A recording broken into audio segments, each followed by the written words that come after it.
Assalamualaikum warahmatullahi wabarakatuh. Apa kabar sobat beriman? Ada banyak kisah karamah para wali Allah. Sebagian orang percaya, namun sedikit yang tidak percaya dan menganggap hal itu mengada-ada. Sebagai sosok yang dekat dengan Allah sesuai dari makna wali, maka hal-hal ajaib dalam pandangan manusia biasa bukanlah hal yang tidak mungkin dari para wali Allah. Beberapa macam jenis karomah para aulia atau para wali Allah.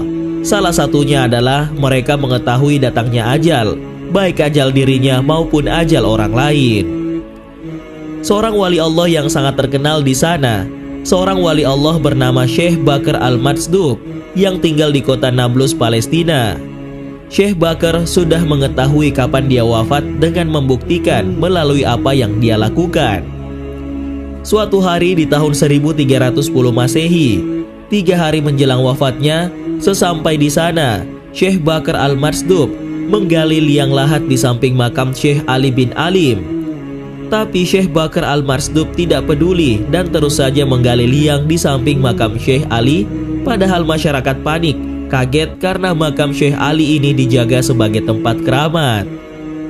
Lalu masyarakat sekitar kemudian mencela apa yang dilakukan Syekh Bakar karena dinilai tidak beradab kepada wali Allah. 3 hari kemudian terjadilah apa yang menjadi karamah Syekh Bakar. Tak disangka beliau benar meninggal pada hari itu dan masyarakat berbondong-bondong memakamkan beliau di sisi makam Syekh Ali bin Alim. Al-Quran menjelaskan wali Allah memiliki arti orang yang beriman dan bertakwa. Allah juga telah menyebutkan ciri para walinya dalam firman-Nya. Ingatlah, sesungguhnya para wali-wali Allah, mereka tidak merasa takut dan tidak pula merasa sedih, yaitu orang-orang yang beriman lagi bertakwa. Quran Surah Yunus ayat 62 dan 63. Nah, sobat beriman, berikut ini ada juga para waliullah Majdub yang ada di tanah Jawa. Wali Majdub merupakan salah satu tingkatan wali yang memiliki sifat jazb. Istilah jazb ini mungkin bagi sebagian orang awam yang belum mengetahui dunia atau ilmu tasawuf masihlah sangat terdengar asing. Sifat jazb dalam kehidupan sehari-hari boleh dikatakan sifat yang nyeleneh yang terkadang cenderung seperti orang yang kehilangan akal sehatnya. Sebelum masuk ke ulasan video ini, jangan lupa untuk di-subscribe dan di-like, lalu share channel Islam Mind untuk menyiarkan syiar agama Islam. Al-Habib Bakar bin Abu Bakar As-Segaf. Namanya dimasturkan atau tertutup, namun orang Nganjuk atau Gresik sering memanggilnya Habib Bakar Segaf. Tidak ada yang tahu siapa nama aslinya. Namanya dikenal dengan sebutan Habib Bakar. Habib Bakar merupakan putra dari Habib Abu Bakar As-Segaf dari Gresik. Orangnya sudah tua dan seringkali tidak memakai pakaian. Ia hanya menggunakan sarung saja. Kalau tidak mengenalinya, orang akan menganggapnya sebagai gelandangan. Warga Gresik banyak yang mencari dan merindukannya. Pria bertelanjang dada, berjenggot putih, dan berkopiah ini pernah masuk sumur kemudian langsung hilang. Dan hanya tinggal sarungnya saja. Pernah ia ditemukan di makam kakeknya sedang memeluk nisan. Habib Ja'far bin Muhammad bin Hamid bin Umar Al-Kaf. Habib Ja'far bin Muhammad Al-Kaf, waliullah dari Semarang. Beliau ini yang selalu tidur di makom Sunan Kudus dan konon taklim langsung dengan Sunan Kudus, berpenampilan nyentrik, selalu memakai kemeja lengan panjang, rambut gondrong, celana bahan, sendal jepit, kopiah hitam, dan kuku jari tangan yang panjang.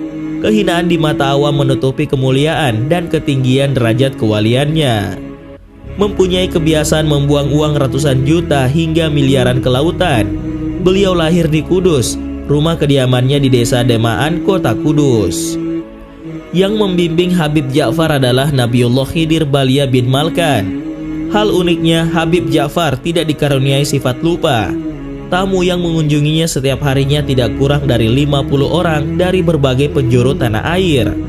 Namun kalau kita sudah pernah menyebutkan nama satu kali saja, Habib Ja'far akan selalu mengingatnya. Ia tidak akan melupakannya meski kita tidak pernah bertemu lagi dengan beliau hingga bertahun-tahun. Wan Sehan atau Habib Syekhon bin Mustafa Al-Bahar. Habib Syekhon merupakan seorang ulama min auliallah yang majsub.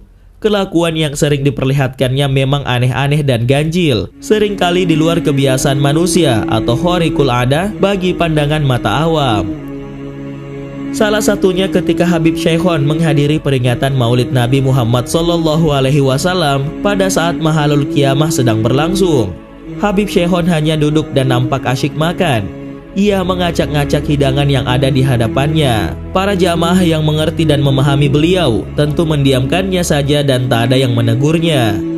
Yang lebih mengherankan lagi, sewaktu azan maghrib berkumandang tepat di depan musola, Habib Syekhon membawa gitar dan teriak-teriak di saat jamaah akan melangsungkan sholat maghrib. Hal ini membuat marah sang marbot musola. Dengan lantang, sang marbot mencaci maki Habib Syekhon habis-habisan. Tiba-tiba Habib Syekhon menjepit leher marbot tersebut dan dibenamkan ke dalam ketiaknya. Dan tiba-tiba marbot itu menangis sambil mengatakan, "Saya lihat Mekah, saya lihat Ka'bah." Dan marbot itu meminta maaf kepada Habib Syekhon. Karomah yang dimiliki para wali Allah merupakan suatu perkara yang terjadi di luar kemampuan akal manusia biasa untuk memikirkan atau menciptakan perkara itu. Karomah diberikan Allah kepada hambanya yang sudah terang kebaikannya. Setiap sikap, perbuatan, dan ucapannya serta keadaan hatinya selalu bergerak sesuai dengan tuntunan ajaran Islam yang dibawa oleh Rasulullah SAW, baik dalam segi syariat atau akidah serta akhlaknya. Bagi waliullah dengan karomahnya, kadang-kadang tampak keanehan-keanehan, baik dalam sikap, tindakan, dan ucapan yang tidak begitu saja mudah bagi akal manusia biasa untuk memahaminya. Apa hikmah dari kisah karomah wali Allah ini? Orang yang dekat dengan yang maha mengetahui tentu tahu beberapa hal yang tidak diketahui oleh kebanyakan manusia.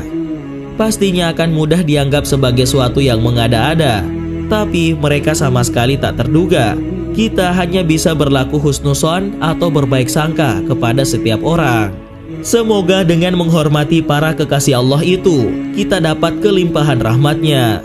Amin ya robbal alamin. Wallahu alam.